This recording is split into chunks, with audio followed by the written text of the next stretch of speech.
And I now intentionally, like I said, I'm curating my life.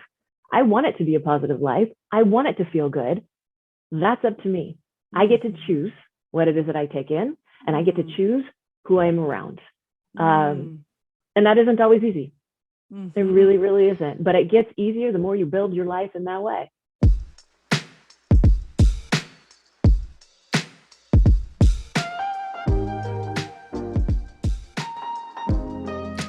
Hello, everyone. Welcome to I Think I Can podcast, a place where I will teach you to think differently in order to get different results.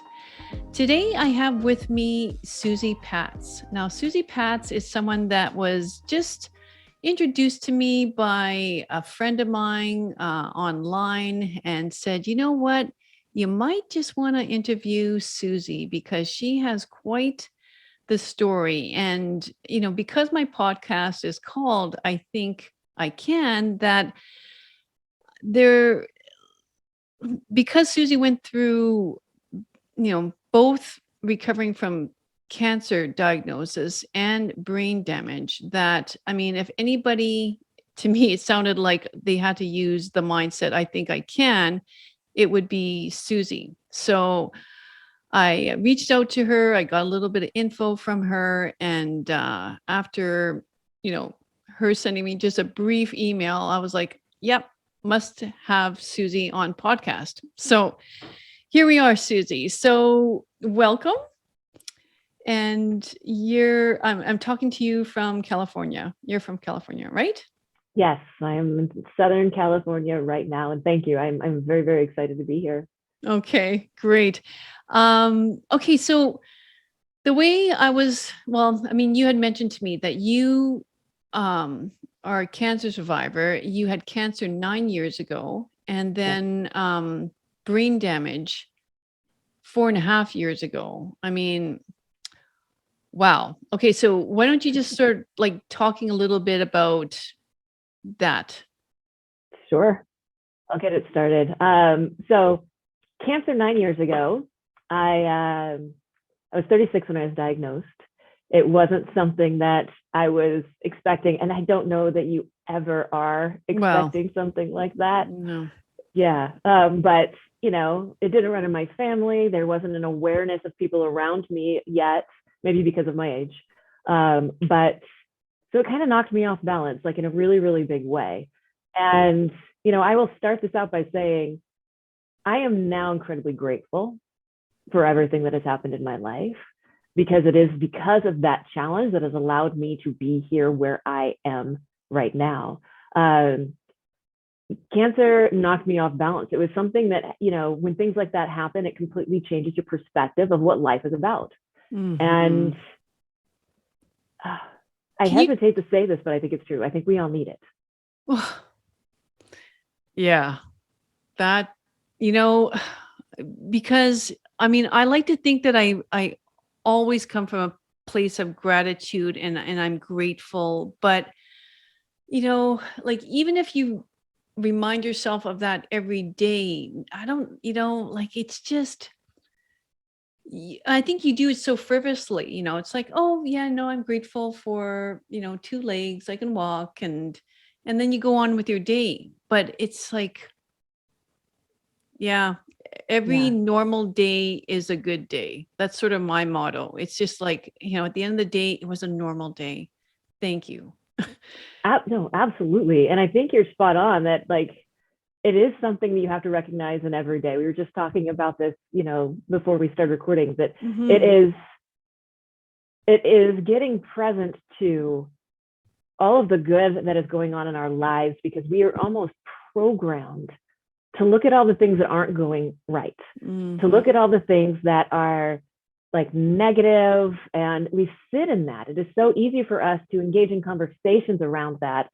And to me, what changes that is making the opposite the normal, making the conversations around all of the amazing things, having that be what you're putting out there in the world, and that's what you're putting in your mind. And it starts to change how you look at things. And life starts to change when you start to look at things differently. Cool. So, no, go ahead. No, you get into that a little bit more. Oh boy. Speak Okay. speak on that a bit more. Yeah. That was actually an incredible recognition I had after brain damage.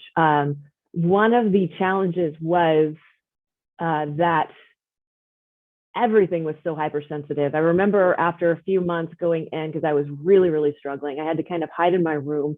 Lights, conversations, loud noises, everything was so overwhelming.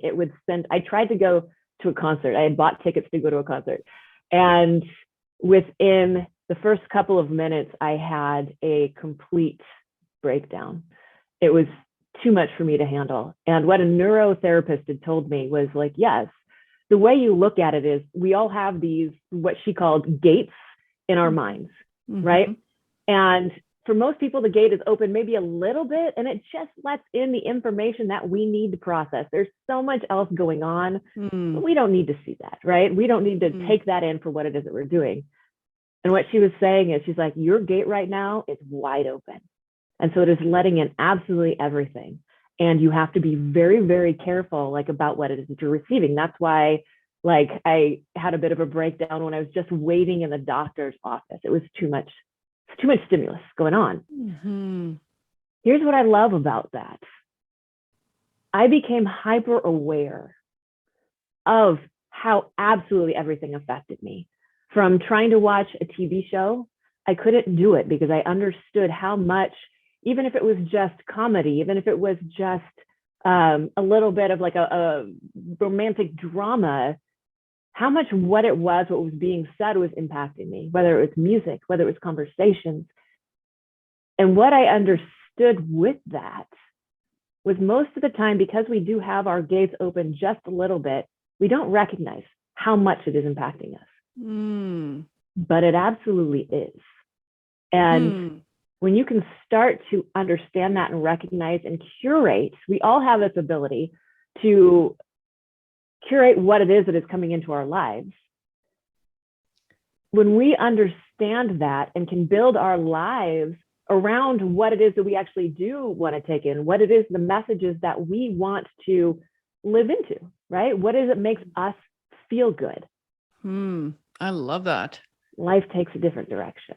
Wow. So Yeah, like you describing it the way you just did, it is a total gift, like what you were given in that sense, because and it reminds me, like, I can talk about so many things, like it reminds me a little bit of COVID, what COVID has done to us, right? It's sort of like separated us from the big crazy world out there, and where we had to self-isolate, and that became our new normal.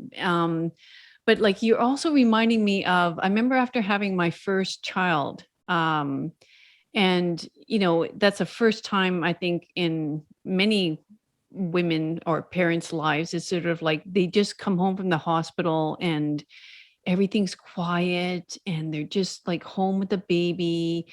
And then I think after 2 or 3 or 4 days or whatever, I was going to run out to Walmart to get diapers, probably something like that. And I'll never forget, like, I entered that store and I was like, whoa, like, this is craziness here. Like, what is it? And I thought, I am not bringing her out into this world. I just, because it was just like, it just moved you from a sense of calm and, like you say, awareness and to craziness. Yeah. But things like that, what I love about that is it really helps you sit in and look at what you are grateful for, right? What you want your focus to be, what feels good to you. And one of the things that was really, really interesting for me right after brain damage was my inability to process or to be around anything negative. It wasn't a conscious choice. It wasn't like, I'm just going to be around positive things. It was literally, I could not take that in. I had to set like extreme boundaries. And what I realized too, now looking back, is that the life that I had created for myself, I had actually nicknamed, right? My husband, this is before anything, his nickname was Eeyore. because he was always looking at like the negative. He was Eeyore. Mm-hmm. And what I realized is I had created that life for myself. I had created for myself this life surrounded by negativity. But all of a sudden afterwards, it wasn't, I had to have conversations with people in my life and say, hey, I need to have positive engagement. If that isn't something that you can do right now, I can't do this. Mm-hmm. And I recognize now too, that isn't something I step away from anymore. I still set those boundaries. And I now intentionally, like I said, I'm curating my life. I want it to be a positive life. I want it to feel good. That's up to me. I get to choose what it is that I take in, and I get to choose who I'm around. And that isn't always easy. It really, really isn't. But it gets easier the more you build your life in that way. Yeah, you put up boundaries, boundaries. Like, and how about like internally? Like you're talking about people around you, which, is maybe like somewhat easy. Like, yeah, it depends if you're in a cubicle beside, whoever at work that's just more than annoying. That's, but how about internally? Like, because hey, me as a therapist, like there's a lot of self-critics. Like, I mean, people talk about, their self-critic that is constantly on them all the time. So were you able to change that about yourself? Or maybe there wasn't a self-critic. I mean, like you're just like, okay, no, I will not bring down like my energy, like my vibrational energy. Like, honestly, part of the part I'm really grateful for is right after, I think because the brain had been damaged and it had to rebuild. It's almost like when you see children and there really is no self-critic yet. Yeah. They just go out and they are just themselves. I had very little filter, and I remember, I'm grateful for it. I feel like I got reborn in my 40s. But I had to learn how to apologize. Okay. Because I would be really direct and I would just be, hey, this is who I am.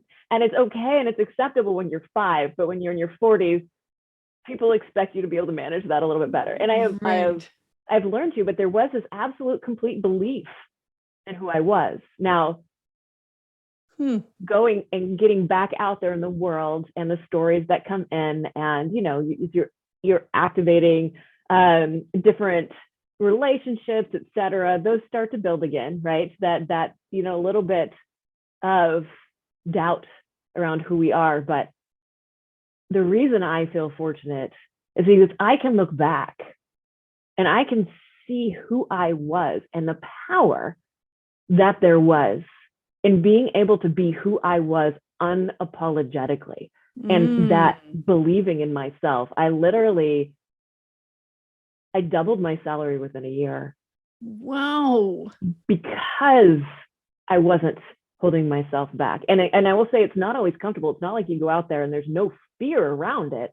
But what I understand now is that when I feel fear, I know that is something that I have to do. Wow. Okay. So that's your sign to step into it, not to step away. Yeah. Yes. I mean, if you think about it,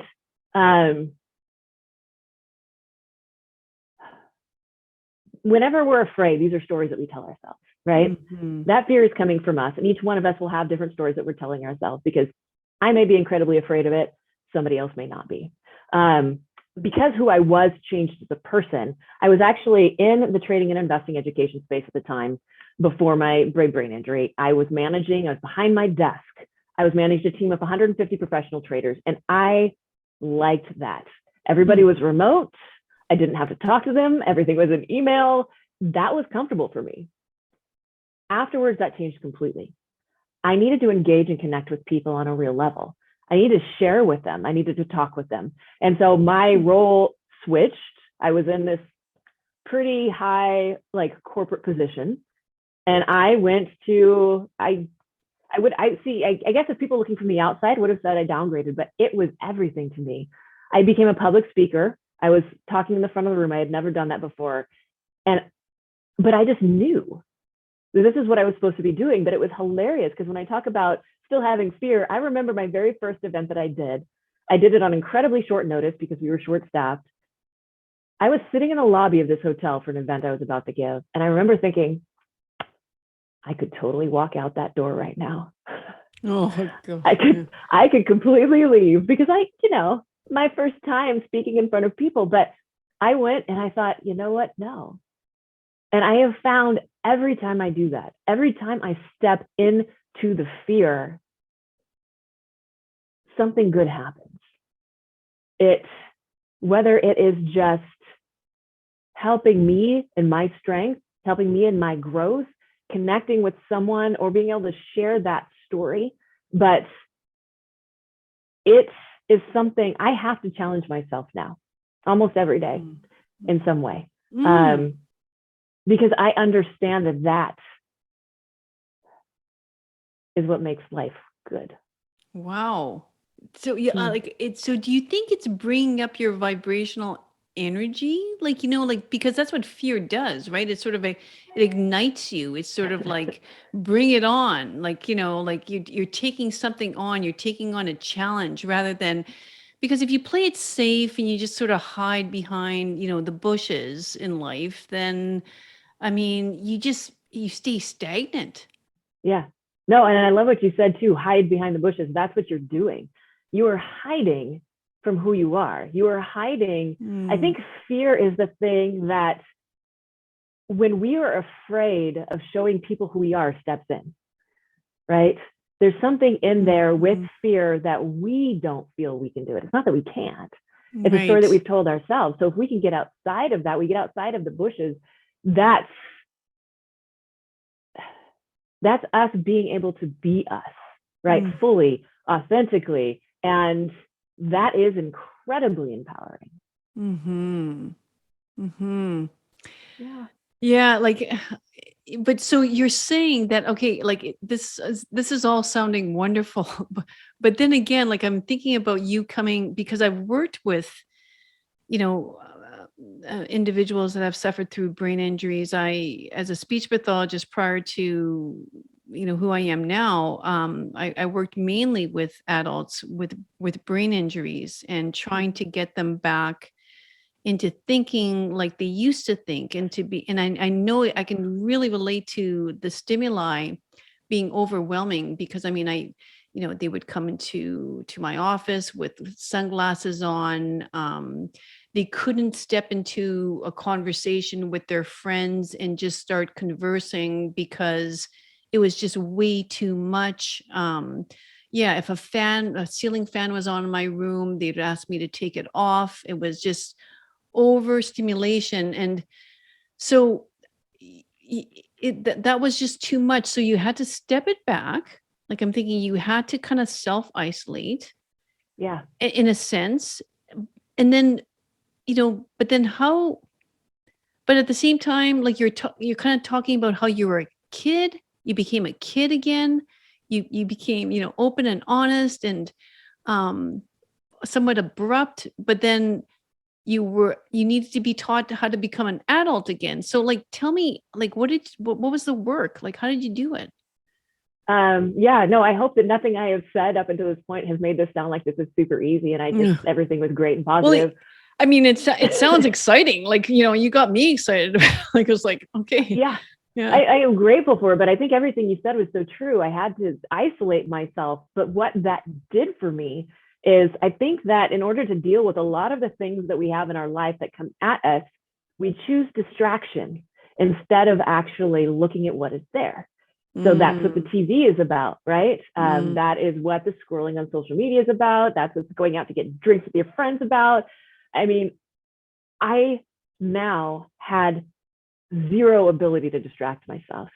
I couldn't read at first. I couldn't, look at bright screens. It was literally me sitting alone with my thoughts in a room with zero stimuli.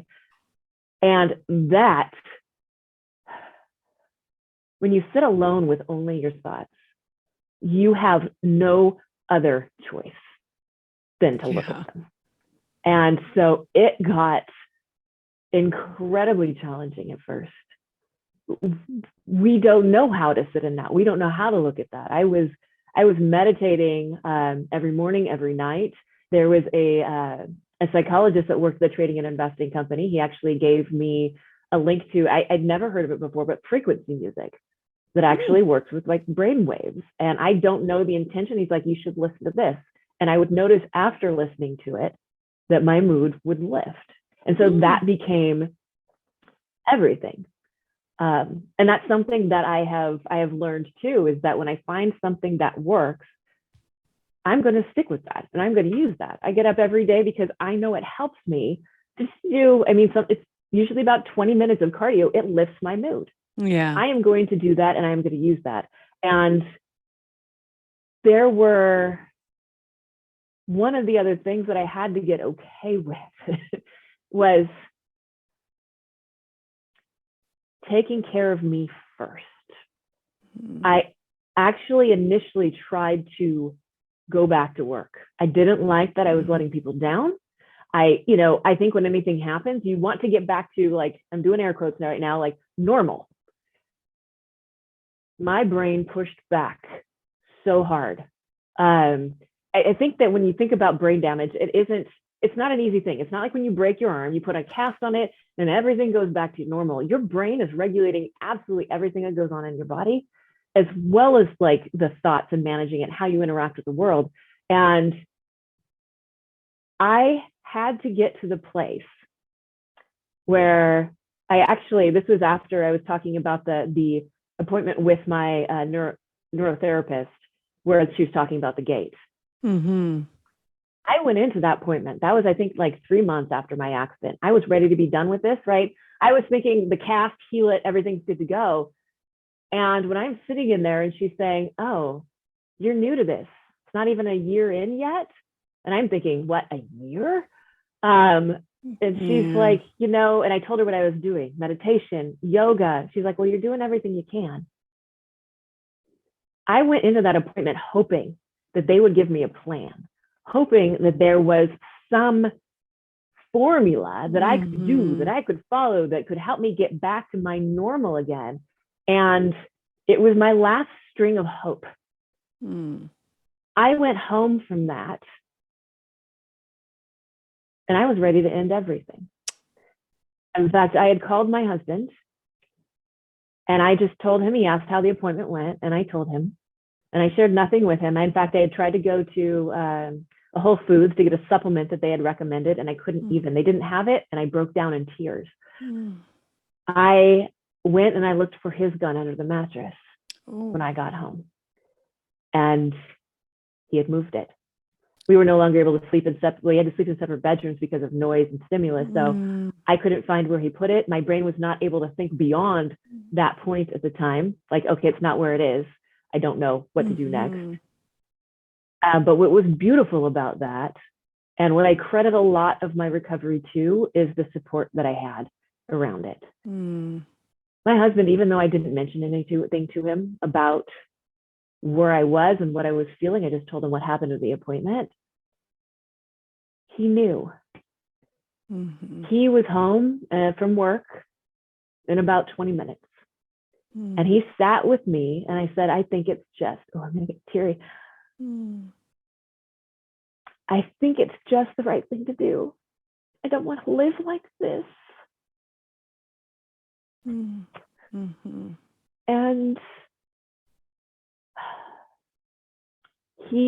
sometimes we need other people to be our hope in this world. And he was able to do that for me.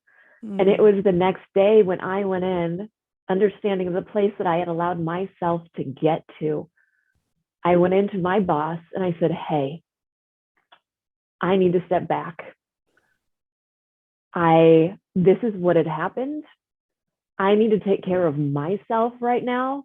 And that may mean I need a few months off. Maybe this word job doesn't doesn't work for me anymore.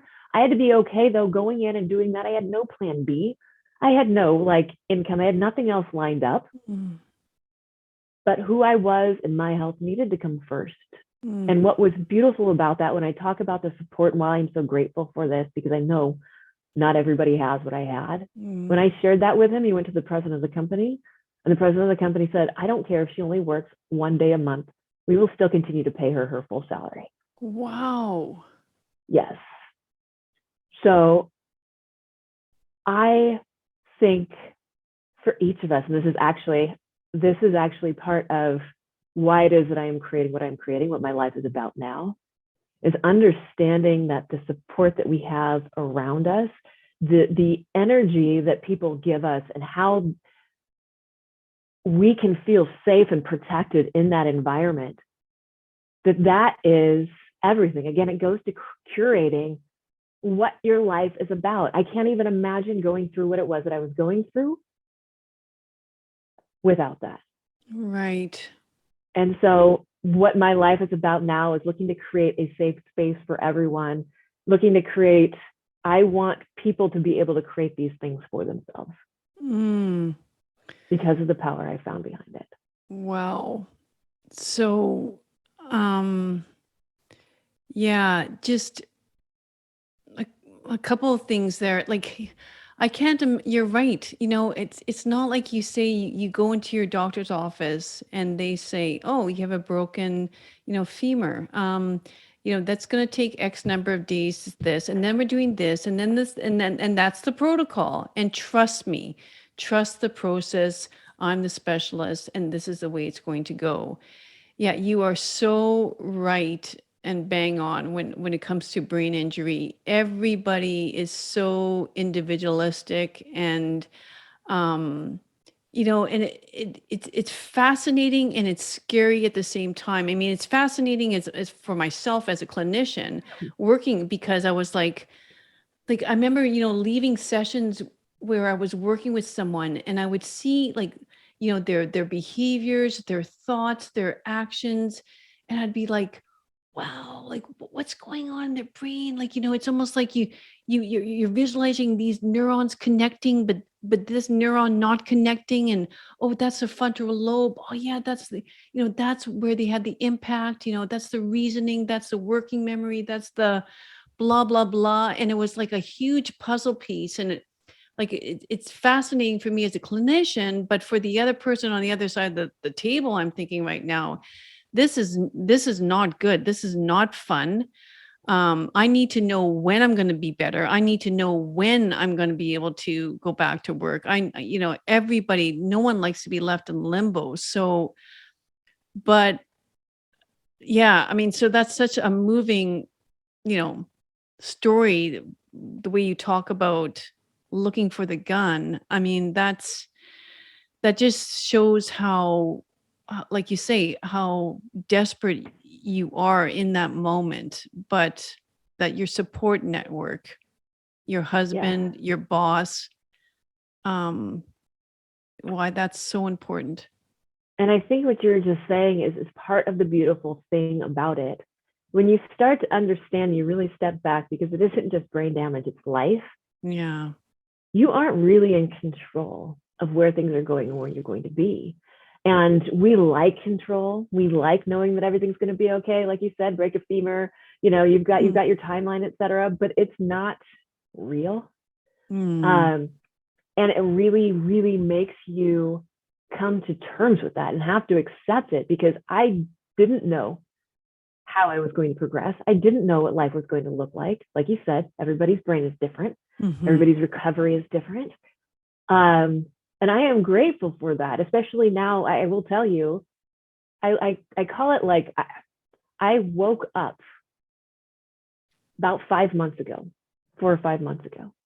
I remember reading something, it was an article, because you're trying to find out, like you said, you're trying to take control, you're trying to understand what's going on. Yeah, Google probably. And well, and somebody had posted, they were somebody that was a brain damage recoverer, and I think that they had posted, right, that they had to step back from their job, that they used to be this high, fluent CEO, and they couldn't do those things anymore. And I could relate to that. Like, my brain didn't process things the same way. And one of the things that they had said was, you get to a year, and that's pretty much as far as your recovery goes. Anything past a year, your brain is not going to be able to evolve. It's set in stone. And I remember thinking at that point, screw that. That's not going to be true for me. And I can't even tell you how much it wasn't. I have found the more I've continued to work, even up until this point, because the accident was 4.5 years ago. And just 5 months ago, I got to a point where I have energy. I am sleeping throughout the night. I can think clearly. Before that, it was a life that I managed, and I was okay with that. I thought that was my new normal. I had to do meditation, yoga nidra every night just to get to my brain to shut off to go to sleep. If I didn't use it, I wouldn't sleep. And that sleep would be not great. I would wake up several times during the night. The next day, I would have like cognitive function that was, on a good day, 6 hours, but some days it was only a few. Some days it was pretty much not at all, where I could actually connect and think through problems. And the thing was, again, you learn to manage that, but you never know what's coming at you. And so it really does help you to sit in the space of being okay with where it is that you are, being okay with who it is that you are, and managing what is the priority to you. I will say that is one of the beautiful things about it, is understanding when you have that much limited time every day, being able to look and go, okay, all of these things don't matter. This is what I'm going to do today. This is the most important thing. And being able to take that lesson into now that I can think, now that I am open, going, okay, these things don't matter, and being able to see that. Wow. Like, I'm just thinking of the name of this podcast. I mean, nothing's more appropriate, like when I think of it, than you. Like, you are, I think I can. Like, I just, like, you really, you're the poster child of that. Like, so were you the type A? Well, like, were you kind of a type A person? Because like you're talking about how, no, you weren't. So you weren't like. See, like, so maybe that's because you, I don't know how soon you went back. First of all, what was the brain injury? I don't even know. Was it a mild brain injury? Was it? I had a large brain hematoma on my right side and a smaller one from bounce back, because I was hit by a car while I was out for a run. And so the car hit me. And here's the thing, I don't remember it. I don't remember 4 days after I was in the ICU. My first week, I was only awake for maybe an hour a day.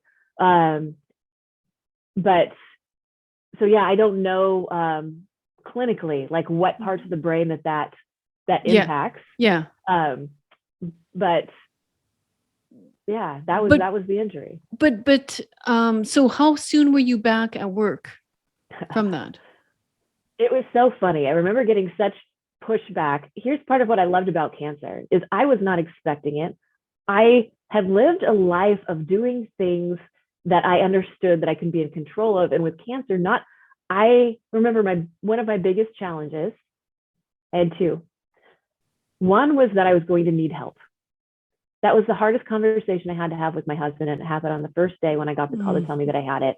I was crying. And I said, I'm going to need you. And he's like, okay, like, cool. No. I had set my whole life up so that I did not need anybody. And so it was understanding the power in that, of each other, of how much more like powerful life gets when we understand that it isn't us alone out there. I love independence, and I know the US is all about independence, but we need to be a team. Yes, we are not everything, but together, if you look at it, do you remember the cartoon Voltron? Yeah. Okay, right? Yeah. We aren't just like the arm, right? Everything comes together, and together we are this whole being that can work. And, I don't remember what Voltron did, fight off the bad guy. Right. But that we need each other and able to get through things. And the other thing I recognized about myself, because the other challenge I had was that I didn't know who I was supposed to be in this situation. So I started listening to what other people told me and who I should be going through this, right? Oh, you need to be strong. You need to be resilient. And when you do those things and you look at what other people are expecting of you and who you were supposed to be in that situation, it makes you feel bad when you aren't that. When you're breaking down because your hair is gone. I had pustules all over my head. I was swollen. I felt like a monster. And yet people are saying, oh no, this is, you need to be this, and they're judging you if you're not. I had somebody at work actually judge me because I shaved my head going through chemo. But it was just because what they didn't see, because it had happened over the weekend, that my hair was falling out in clumps. It was everywhere. Oh. And I got judged. They're like, oh, she's doing it for attention. She did it too early. And you have to understand and get beyond that. So when I went into brain damage, it was much easier for me to come at this from, I'm going to be who I am. I'm not going to listen to what other people want me to do and who they want me to be in this situation. So you had learned that through the cancer diagnosis. When you had the brain injury, you learned, no. I'm doing this my way. I will. I may not know who I'm supposed to be in this situation, but that's okay. I'm going to be okay with how I feel. And what I had recognized too, because I was listening to people, oh, this is jumping off of your, I know where I went here now. People, when I had cancer, had said, take it easy. Don't push yourself. Take care of yourself. Everything inside of me wanted to push. Everything inside of me wanted to be like, no, I am not going to let this take over. I am going to go to work. I want to do all these things. And I look back and I wished that I had stayed true to what it was that I wanted. When I went into brain damage, it was the same thing. There was something in me. I mean, I could barely walk at first. My brain didn't know how to stabilize, right? Balance. There was, of course, fear around going outside, crossing streets. I'd gotten hit by a car. Oh. And yet everything in me wanted to do that. And so I did. My husband would go to work. I would get out. I would walk incredibly slowly, and it would just be around the block. And people that would walk out me, cars that drove by scared me, but it was something that I needed to do. And so when going back to work, I think I did that after, I want to say 6 weeks, because I had decided that was something that I needed to do. And they were incredibly accommodating. I went I couldn't drive at the time. I had a friend that would drive me. I could go for a few hours. I had to take a nap in between. But it was something that I needed to do. And my husband the whole time was pushing back, going, Suzy, you need to calm down. I'm like, no, I'm going to do what's true for me. And then I remember thinking afterwards, when I had my little breakdown, going, well, shoot, maybe he was right this time. Maybe I should have backed off, but I needed to do that in order to make myself okay with it. So you wouldn't have done it differently? No. Okay. No, none of it. I have everything that I did taught me what it was that I needed to know in order to move forward. The hardest part I had, I think, with brain damage initially was dealing with the thoughts and feelings of being a different person. When you get 40 plus years into your life, you're comfortable with who you are. You have learned to accept this person. And since it just switched, right? It was all different. I remember somebody I had worked with who had I think it was a daughter, a stepdaughter, who had brain damage. And one of the things he said to me, he called me one day and he's like, Suzy, who you were was fantastic.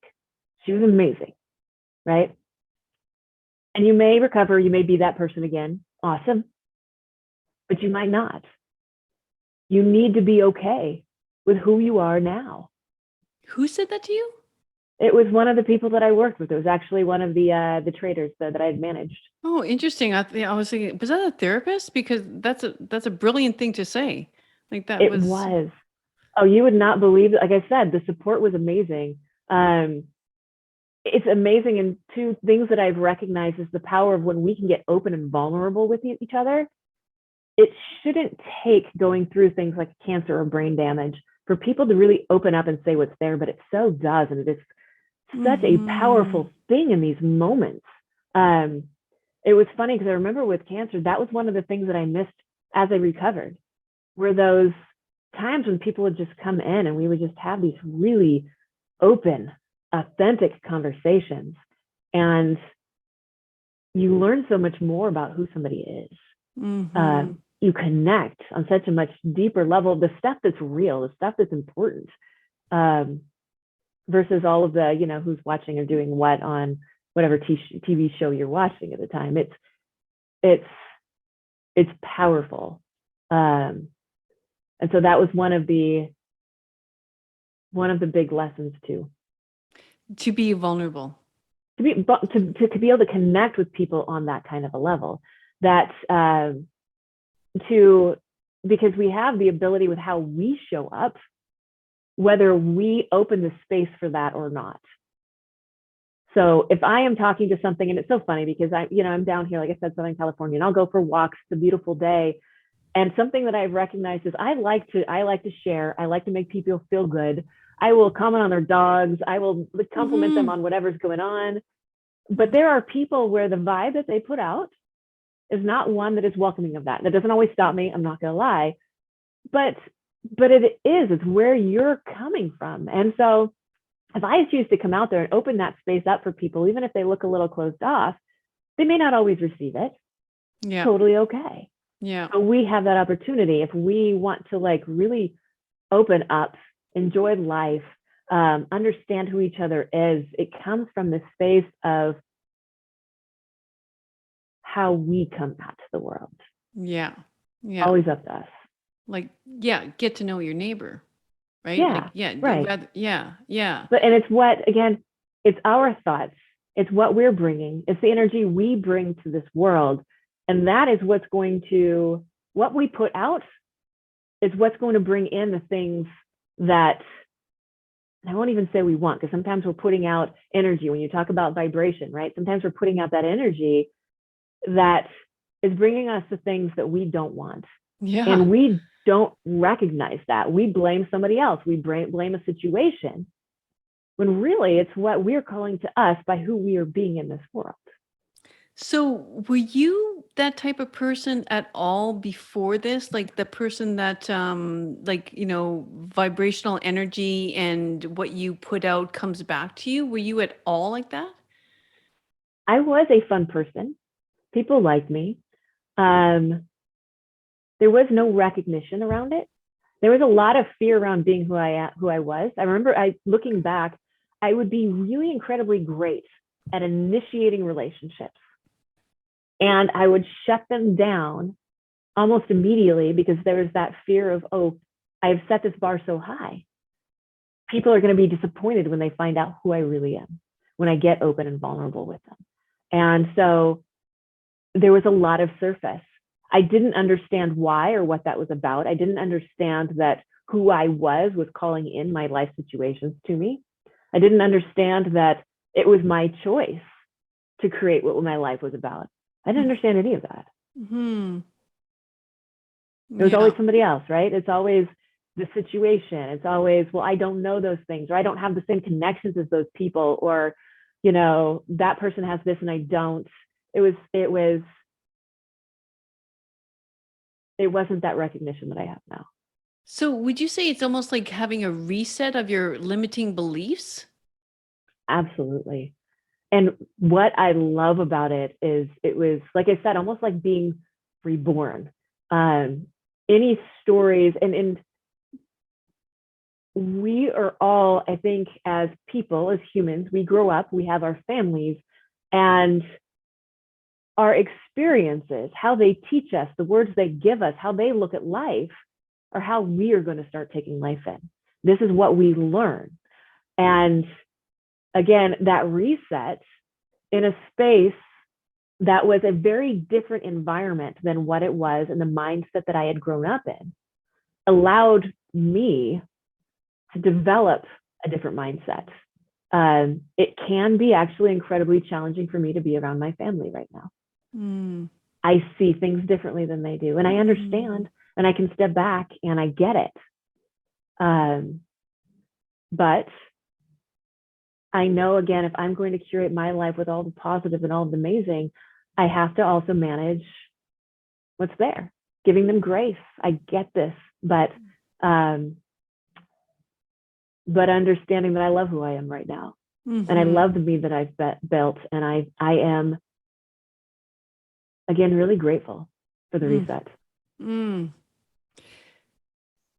So would you say you're happier now than you were prior to? Yes, Interesting. 100%. Okay, and it's funny because I am happier. My life has so many more different. I won't say it's Yeah. got more challenges because before there were challenges. It absolutely was, but it's how I embraced them that's different. And so, like I said, now I kind of seek out the challenge. I want things that challenge me and grow me. But what's beautiful is when you're seeking them out and you're creating your life, the challenges that come to you are the ones that you are creating for yourself. I actually, I didn't go this morning, but I usually go swimming in the ocean every morning. Mm. And here in the Pacific Coast, it's cold right now. It's in the 50s. I am the only person, well, I'm not the only person. There's a couple of other people out there. Most of them are wearing wetsuits, but I just go in, right? That challenge lights me up. And, you know, the people that live in more of a fear-based mindset will say, you should go swimming out with somebody. It's not safe to go out there. It's not. And I go, you know what? Our physical life is finite. It absolutely is. If you ask me with what's happened to me in my life, I have such great understanding of that. And I also understand that it is coming at me no matter what it is that I do. So I'm going to go out there and I'm going to live a life that brings me joy. And so that way, if life does end, if something does happen, I am doing it in a way that I won't even say I'm in control, but I'm doing something that I love. Right? I'm not holding myself back, like you said, hiding behind a bush, and then cancer comes at me, or then I get hit by a car, right? That stuff can happen no matter what at any time. Right.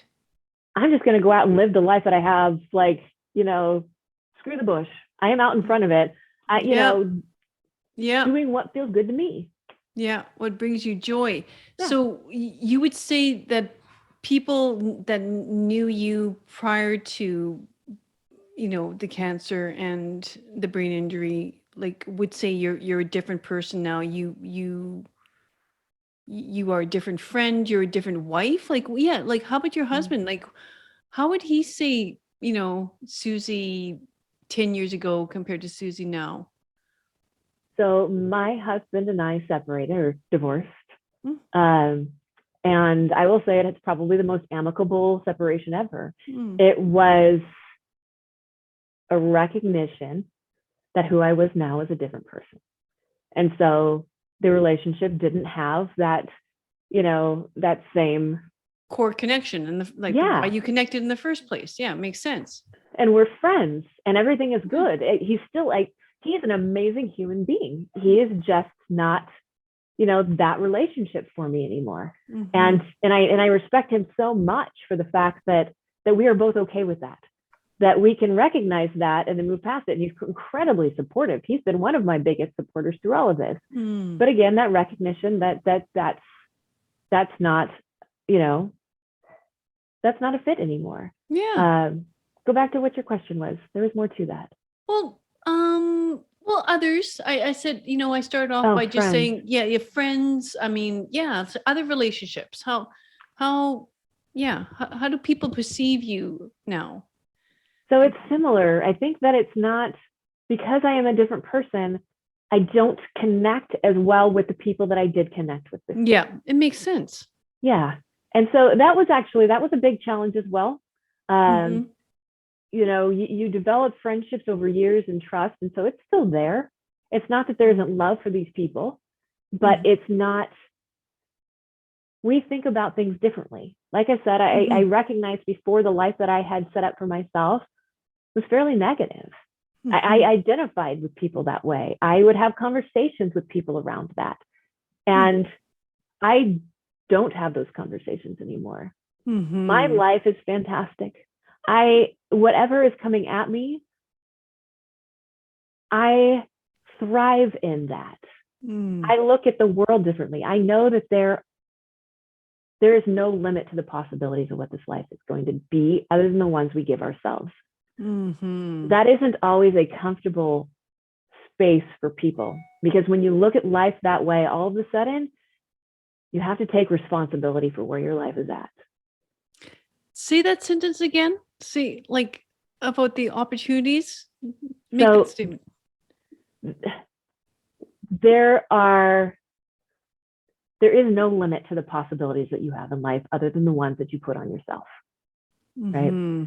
So if you aren't where you want to be in life, or the relationships around you aren't going the way you want it to go, it can be really hard for people to have that self-reflection when you do understand that everything in your life happens is under your control, that everything in life is possible.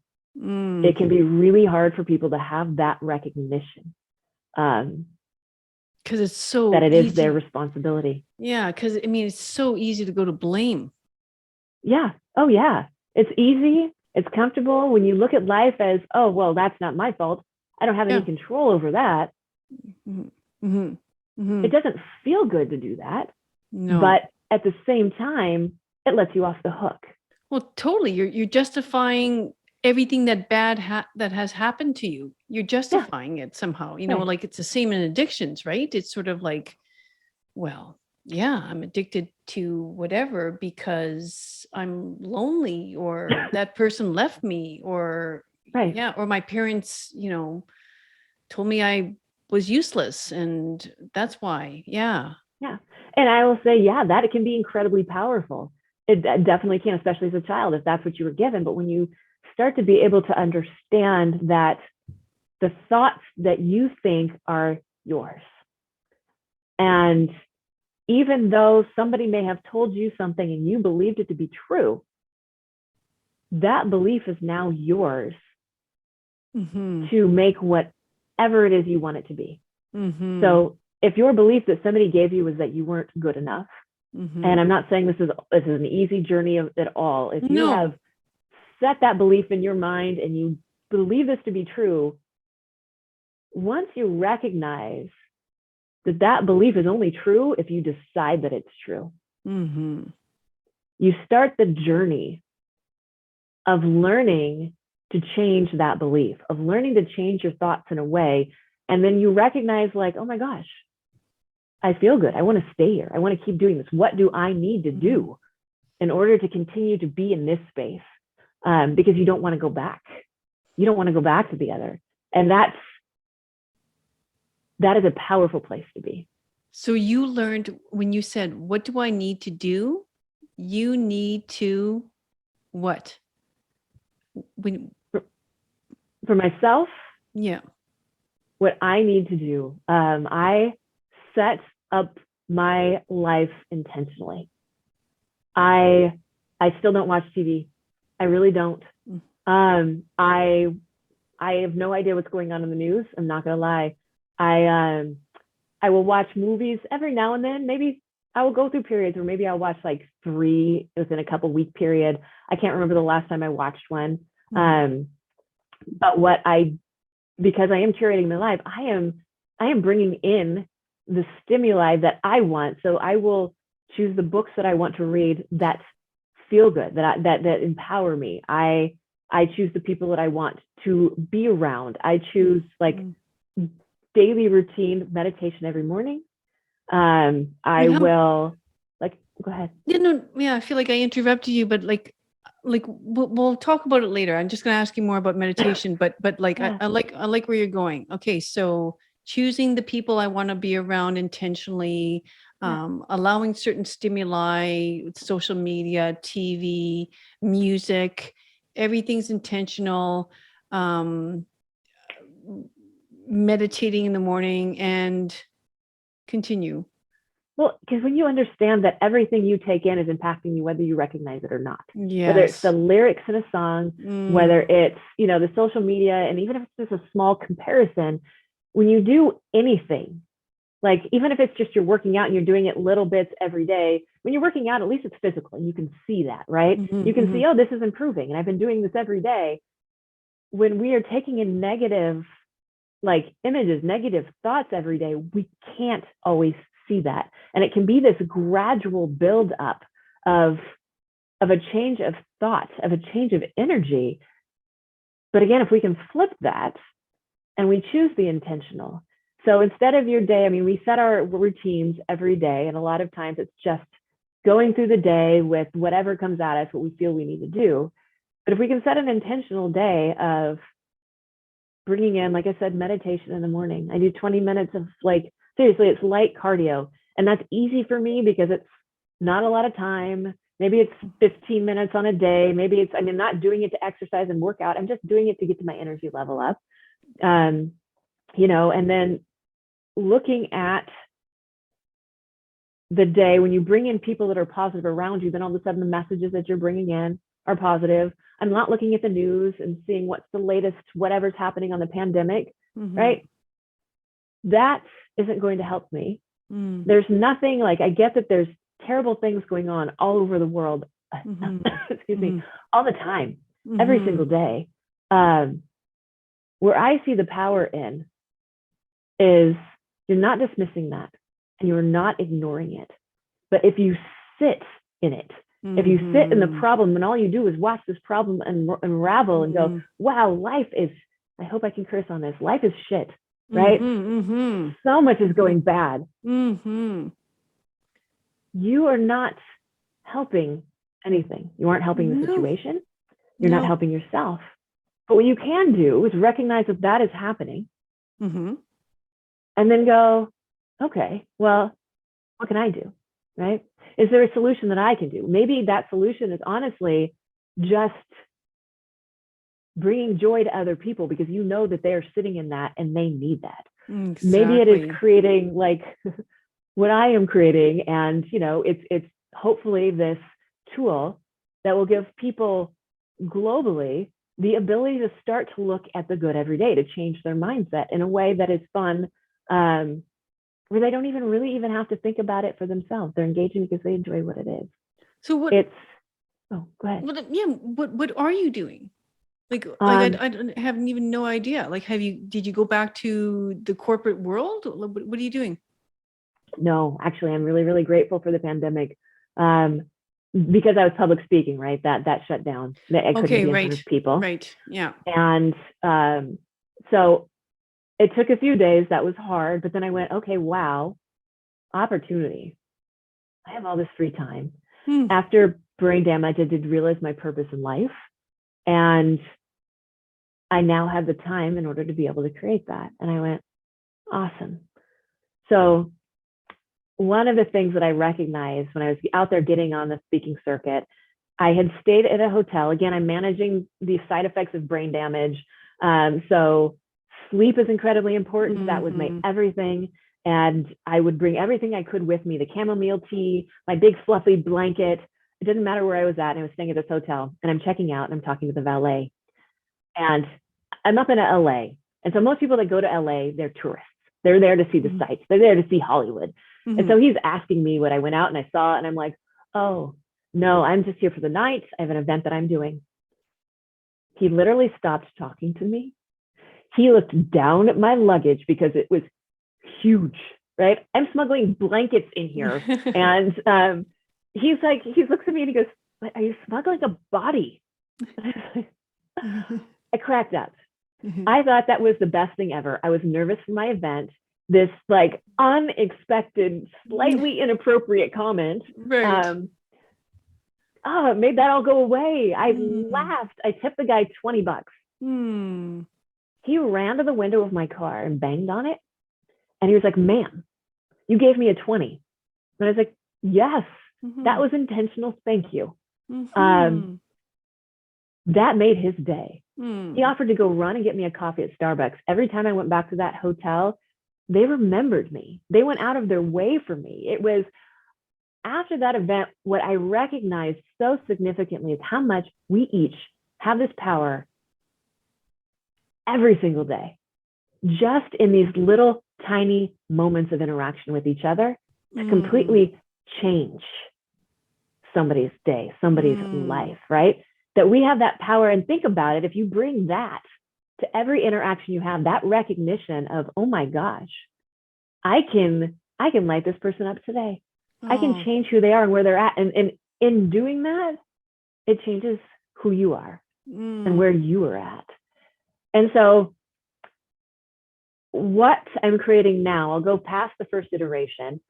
I am now aware of what's coming next, the next version of what's happening with the internet, where it's going to be a much more collaborative space And so what we're building is going to be an augmented reality mobile game that incentivizes positive action by tying the value of a currency to the recognition of others' good actions.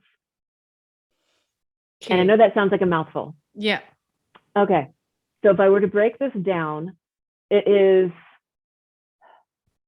coming to me from what I have recognized throughout my life. How when you do start to, this is kind of what the game is going to be built around. When you start to get out there and you start to look at, go ahead. Video game? It's a video game? Yes, but it'll be a mobile, yes, a game on your phone, like that, where there are challenges, where there are quests, but it is all centered around. So let's say, like, if you see somebody doing something really amazing and really good, or maybe just being completely authentically themselves, have you ever seen somebody doing that? And you're like, oh, yeah. Oh, yes. Love it. Yeah. Yeah, exactly. It's kind of like that. That'll be part of the basis is instead of going up and like giving that person a fist bump and being like, yes, I see you. Or, you know, I saw you help that person. Like you open the door for that guy that had all that grocery, all those groceries. Nice work. Yeah. It's going to be a recognition of that instead of a fist bump, like a phone bump. It's going to be rewarding the interactions we have every day. And it's going to be in a way tracking that ripple that we all have. So you will be able to see that, okay, I impacted this person. I gave that person a phone bump, fist bump. Then they went on and did this, right? And it tracks that. And then they went on and did this. And so what it starts to track is this ripple that we are connected with globally. And that global ripple, the more that it grows, it impacts the price of this currency. So it's literally going to be a currency built on humanity. And then again, all of the game mechanics around that, right? Because that, you have to get the people. Have you ever played Pokemon Go? Yeah. Yeah. Okay. Well, it's interesting to me because I downloaded it and I was noticing like the Pokemon Go to Go, what the object that they're putting out there is that you're helping this professor collect specimens, right? That's not, I mean, it is what you're doing, but what you're doing is engaging in an app that brings all of these different game mechanics to it in a way that's super fun and engaging. Yeah. Yeah. So we're doing that. But I think what can be a lot like off-putting for people is when you do say something like, oh, this is self-help, right? People go, I don't need that. Or, you know, self-improvement. People are like, oh yeah, that's great. Or they get into it for a little bit, but they don't necessarily completely absorb it. This is coming at it from a different perspective. This is bringing it as a game, and it becomes kind of an everyday thing that they do because it's fun for them and they want to engage in it. They may not even recognize what it's doing for themselves. They may not even recognize the fact that life has just started getting a whole lot better because I am interacting and I am looking at the world differently. Yeah. It's like pay it forward, but like on a mobile device. It's almost like pay it forward, like a good deed. And one of my advisors had the greatest explanation for it for me the other day, because he's are you familiar with Minecraft? Yeah. Okay, so he's on the leadership team at Minecraft. And he's like, think about what Pixar does with their movies. There are these cartoons, and you go to watch them because they look fun, and they have these great characters, and you want to sit and you engage in this story. But what they're really doing so often, those aren't just kid cartoons, right? There's a message, and afterwards it makes you feel good, right? And with a movie, when you watch it, it makes you feel good, and you've got that, and you take that in for maybe a week at the most, maybe just a few hours after, where you're like, yeah, I want to go out, and you're super nice to people around you, and you feel good. But this would be ongoing. This would be a consistent way to engage and get that feeling, and that while having fun and engaging, but in a gaming community. So that's what I'm creating. Yeah. Cool. Like, so you and a team? So I have a team of advisors right now. I have like I just mentioned, the leadership gentleman at Minecraft. His name is Ryan Cooper. And then I have a couple of women that are also assisting. One is, she is, or has been in her past, a venture capitalist in Singapore. She's in Asia.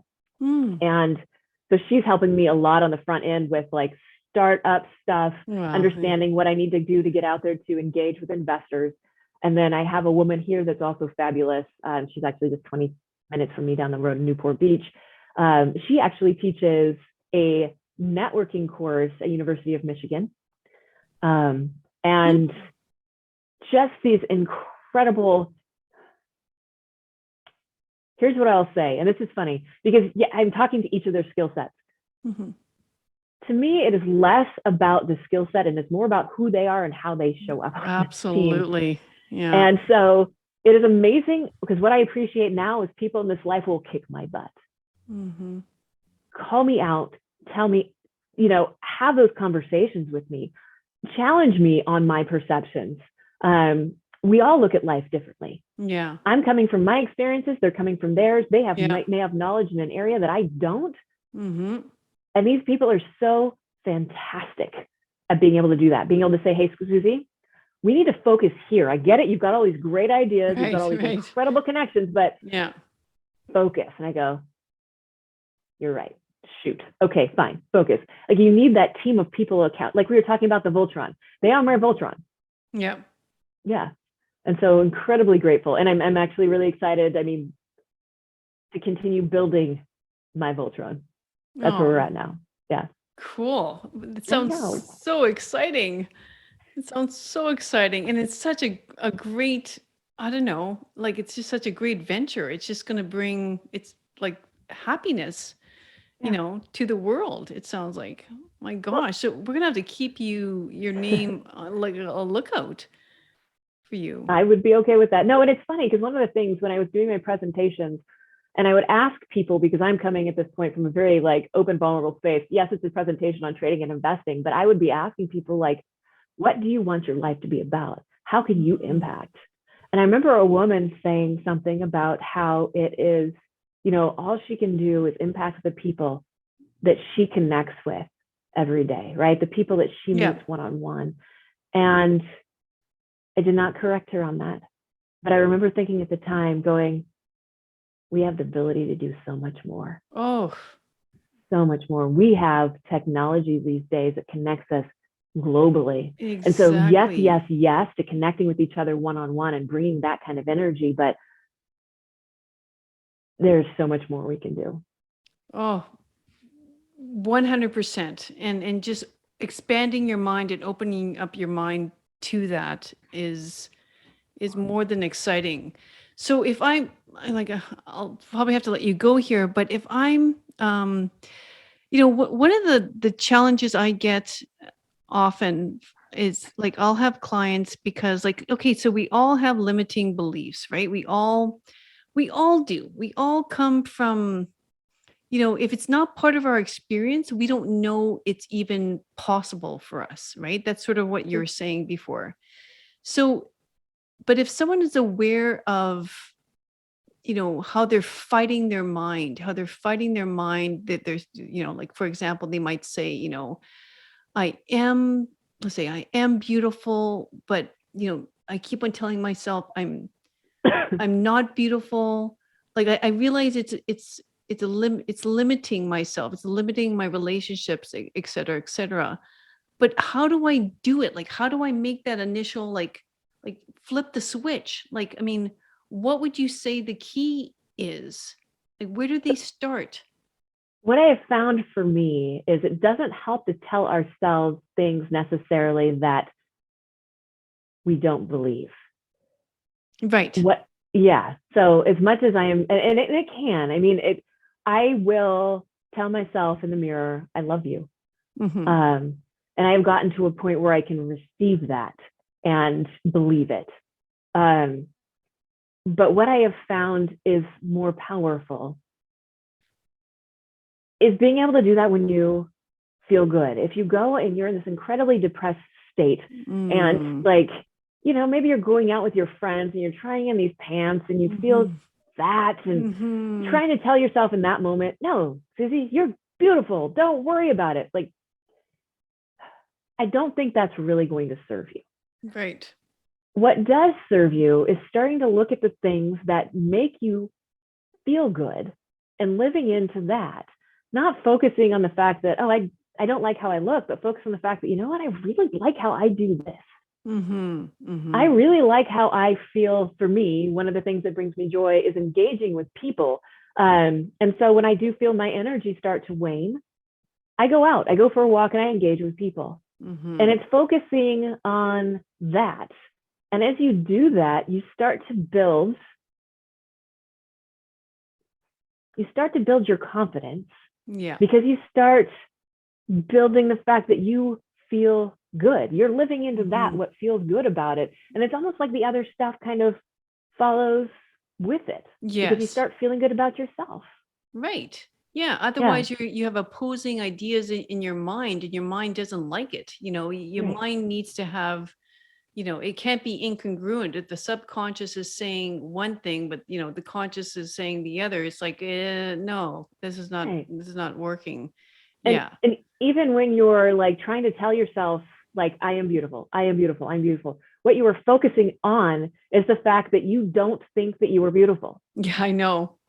That focus is not going to serve you. No. So focus on the things that do make you feel good. Focus on the things that do bring you joy. And then all of a sudden, like I said, you just start to feel good. It's like your energy lifts, your energy raises. And then the rest of the stuff, like in that space, to be like, you know what, Suzy, you're beautiful. Yeah. And then you believe it. Yeah. Yeah. So get the energy up first, and then do maybe more of the affirmations or, And it just starts to change. And it can also change like what is important to you. It becomes less about comparison with other people, right? It's not that I am less or more attractive than somebody else. It's that that isn't what's important to me. What's important to me is this, and this, I feel good about this, and I'm happy with who I am. See, and so comes back to loving yourself. Yeah. You know, no matter, like loving all your quirkiness, loving your, I love that. Yeah. Yeah. That is you, right? That is you. It's not a comparison to somebody else. Like, yeah, great. Love their quirkiness. See who they are. Like, celebrate that all day. But then love the fact that you're different. This is you. This is you over here. Yeah. There's only one of me. And I'm unique. And I'm loving myself right now. Right. Yeah. I think that's where it comes from. Great. Okay. Well, I mean, you're more like, I can interview. Well, we might have to just chat offline because you're more than an inspiration. And believe me, because especially because I know I've worked with many, I can't say cancer patients, but, many brain injured patients. And it is the wild, wild west, in terms of what's going to get thrown at you. And your attitude. Wow. I won't forget this conversation. That's for sure. So thanks again. And I hope you have a great, beautiful, sunny day in Southern California. Thank you, Luella. This has been really special. I appreciate this. Okay. Take care. Bye-bye. Bye. Thanks once again for joining me on another great episode of I Think I Can podcast. If you liked it, please subscribe below so you don't miss out on any future episodes. And until next week, treat each day like it was your last, because each new day is a privilege that we shan't take for granted. Cheers and have a great week. Bye-bye.